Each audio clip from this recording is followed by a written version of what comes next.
안녕하세요, 아시아의 상현입니다. 이번 영상에서는 셀프 리모델링을 하면 어떤 일들이 벌어지는지에 대해 이야기를 해볼까 합니다. 셀프 리모델링을 하고 싶으신 분들은 이 영상을 보고 결정하시면 됩니다. 직접 할 건지, 직영으로 바뀔 건지, 턴키로 맡길 건지. 개인적으로 저는 단독주택 셀프 리모델링을 2번 해보았는데요. 처음에 셀프 리모델링을 시작했을 때 이렇게 일이 많을 것이라고는 생각을 전혀 하지 못했었습니다. 어떻게 생각해보면 몰랐기에 가능했던 것 같기도 합니다. 이렇게 큰 산을 한번 넘고 나니까 자신감이 생기더라고요. 그래서 2번째 집도 직접 셀프 리모델링을 하게 된 것 같아요. 앞서 당부의 말씀을 드릴 게 있는데요. 참고로 저는 현장 경험이 한 번도 없고요. 심지어 공사장 알바도 해본 적 없는 회사원이었었고 일반인입니다. 그렇다 보니 제가 사람에게서 배운 적이 없거든요. 모든 과정은 인터넷을 통해 공부를 했기 때문에 어떤 공사들은 틀린 방법일 수 있습니다. 그러니 대략적인 과정 정도로만 봐주시면 감사하겠습니다. 집을 샀다면 우선 집 상태를 구석구석 봐야 합니다. 봐야 할 게 많지만 가장 중요한 건 2가지입니다. 벽에 금이 가 있는지 누수가 있는지, 그래야 앞으로의 계획을 세울 수 있습니다. 그리고 집 상태를 알면 견적받을 때에도 좋습니다.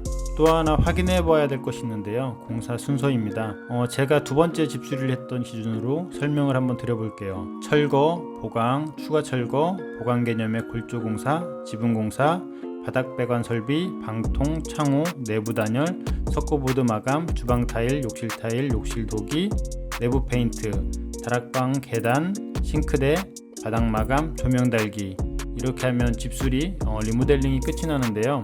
이게 리모델링의 끝이지 인테리어 끝은 아닙니다. 리모델링은 구조에 대한 디자인을 변경하는 것이라면 인테리어는 공간에 대한 디자인을 하는 것이거든요. 그렇기 때문에 인테리어도 리모델링만큼 많은 시간이 필요합니다.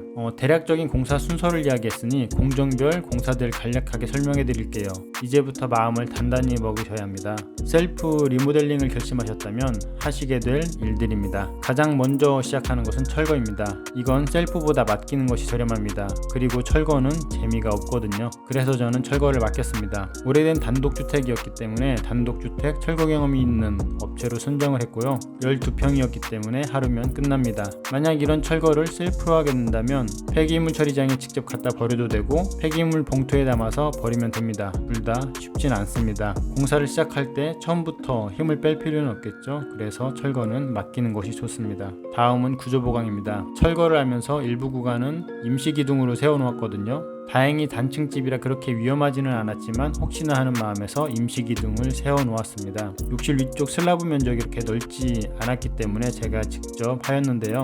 만약 2층짜리 건물일 경우에는 구조설계사나 건축사를 통해서 진행을 하셔야 합니다. 업체 사장들 말로도 2층 단독주택은 건물 붕괴가 심심치 않게 있다고 합니다. 그렇기에 2층 단독의 경우에는 전문가에게 맡기는 것이 좋습니다. 저는 각관을 사다가 생선뼈처럼 내부 보강을 했는데요. 자재가 무겁다 보니 어렵더라고요. 고속절단기로 각관을 자릅니다. 그리고 용접을 하면 됩니다. 그런데 제가 용접 초보다 보니까 시간이 몇 배로 걸렸던 공사입니다. 용접을 한 뒤 슬러지를 제거해주고 방청 페인트를 발라주면 됩니다. 방청 페인트를 발라야 녹방지가 되는데요. 내부에 들어갈 경우에는 방청 페인트를 안 바른다고 해서 크게 문제될 건 없습니다. 하지만 발라주는 게 좋겠죠. 다음은 추가 철거입니다. 철거할 때 한 번 했으면 좋았을 텐데요. 안전을 위해 보강을 하고 추가 철거를 하게 되었습니다. 입구벽을 넓혀줬습니다. 작업은 간단합니다. 해머로 부수면 됩니다. 추가 철거를 하게 되면 귀찮은 일이 생기게 되는데요. 폐기물을 처리해야 합니다. 비용이 들어가겠죠? 폐기물차를 부르기엔 양이 적고 폐기물 봉투에 버리자니 고생길이 열리게 됩니다. 그래서 철거를 할 때 확실한 리모델링 계획이 잡혀 있어야 합니다. 저는 대략적인 컨셉은 있지만 상황과 환경에 따라 구조를 제 마음대로 변경했거든요. 그렇다 보니까 불필요한 작업들이 많이 생겼습니다. 다음은 골조 공사입니다. 골조 공사는 보통 목조주택을 지을 때 목재로 구조를 만드는 것인데요. 저는 지붕 공사를 튼튼하게 하기 위해서 했습니다. 50년 된 집이다 보니 지붕 하중을 받는 벽체가 약해 보이더라고요. 그래서 2x4 구조목으로 지붕의 하중을 분산시켜줬습니다. 목공 작업도 특별하게 어렵진 않습니다. 수평과 수직만 잘 잡아주면 되고요. 목재는 많이 세울수록 튼튼합니다. 단 비용이 많이 들겠죠. 저는 콘크리트 벽체가 있다 보니 900mm 또는 450mm 간격으로 작업을 했습니다. 제가 간격을 이렇게 잡은 이유는 마감 때문인데요. 석고보드는 900에 1800, 하판은 1220에 2440mm입니다. 모든 건설 공사들이 이런 식으로 후공정과 유기적으로 연결이 되어 있습니다. 그렇다 보니 후공정을 모른 상태에서 공사를 하게 되면 일이 두세 배로 많아지게 되죠. 심지어 했던 걸 해체하고 새로 오는 경우도 있습니다. 제가 여러 번 그랬거든요. 그렇기 때문에 셀프 리모델링 전에 전 공정을 한번 확인하는 것이 중요합니다.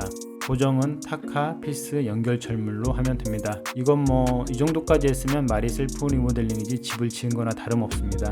골조 공사까지 끝냈으니 지붕 공사를 하면 됩니다. 지붕은 성면 슬레이트로 되어 있었는데요. 철거 지원을 받아서 무료로 철거를 하게 되었습니다. 참고로 성면 슬레이트 지붕은 필히 허가받은 업체만 철거를 할 수 있습니다. 법적으로 일반 업체는 성면을 철거할 수 없다고 합니다. 지붕 공사는 제가 그동안 해본 모든 공사 중에서 가장 힘들었던 공사입니다. 지상이 아닌 지붕에서 공사하다 보니 피로도가 높더라고요. 그리고 이때가 한여름 30도를 넘나드는 날씨였기 때문에 정말 미치는 줄 알았습니다. 지붕은 하판 작업부터 시작했습니다. OSB 하판을 석가래 위에 피스로 고정을 하면 되는데요. 일반적인 집들은 지붕이 사각이잖아요. 그런데 이 집은 옆집과의 경계와 집의 모양이 물고기처럼 생겼기 때문에 약간은 타원형 지붕이었거든요. 모든 공사는 직선은 쉬운데 곡선은 매우 어렵습니다. 그래서 곡선으로 된 집들은 공사비가 더 들어갑니다. 지붕 공사를 한 번도 해본 적 없는 제가 이런 곡선의 지붕을 공사하게 되다 보니 3주 동안은 지붕에 살았습니다. 하판을 올려 고정을 하고 끝선을 곡선 모양으로 커팅을 했습니다.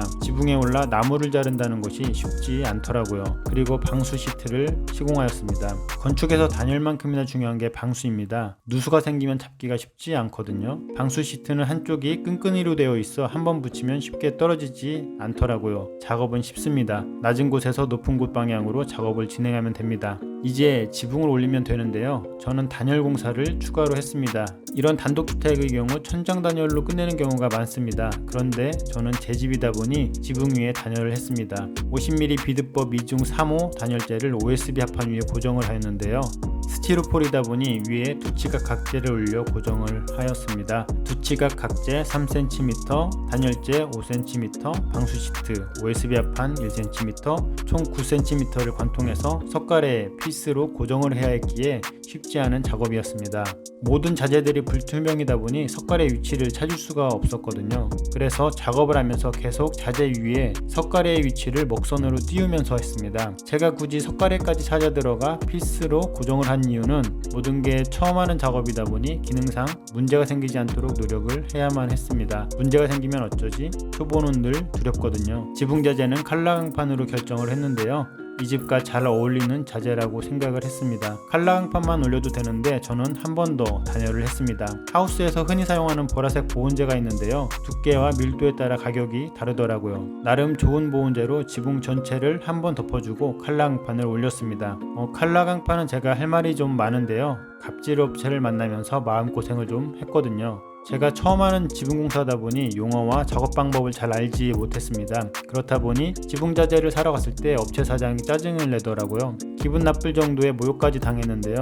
저처럼 생초보가 자재를 사다 보면 겪게 되는 일인 듯 합니다. 업체 입장에서는 저 같은 사람은 귀찮겠죠. 단발성으로 자재를 사가는데 질문이 많으니까요.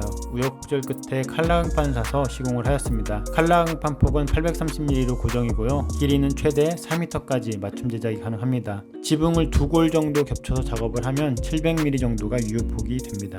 고정은 칼라강판 전용못과 방수피스가 있는데요. 저는 못을 선택했습니다. 시공이 쉬워 보였거든요. 못을 잡고 망치로 머리를 툭 치고 툭툭툭 하면 끝납니다. 그런데 문제가 지붕 한 개당 못을 몇 개나 박아야 하는지 몰랐습니다. 그래서 따라한 것이 옆집 지붕을 보면서 못을 박았거든요. 옆집 지붕보다 못을 조금 더 촘촘하게 박았습니다. 특히 테두리 부분은 조금 더 신경을 썼는데요. 지붕이 날아가는 경우가 있는데 테두리가 들썩이다 날아가거든요. 그래서 테두리는 꼼꼼하게 고정을 해줘야 합니다. 이렇게 지붕 목조 보강부터 지붕 공사를 하는 데까지 3주 정도가 걸렸습니다. 저는 집수리가 재밌다 보니 힘들어도 즐거움이 더 크거든요. 그런데 정말이지 지붕 공사는 무척 힘들었던 공사였습니다. 다른 공사들은 해볼만 하다고 생각이 되는데 셀프 지붕공사는 선뜻 해보라고 추천하기는 힘들 것 같습니다. 이렇게 이야기를 하다 보니까 영상이 너무 길어질 것 같아서 오늘은 이만 끝을 내야겠네요. 오늘 제가 말한 건 대략적인 공사 과정이라는 것만 참고해 주시고요. 세부적으로 해야 할 일들은 몇 배로 더 있습니다. 셀프 리모델링을 포기하실 분들은 지금 포기하시는 게 좋습니다. 8분이 당신을 살린 것일 수도 있겠네요. 다음 시간에는 나머지 공정들에 대해서 이야기를 해보도록 하겠습니다. 이상입니다. 끝.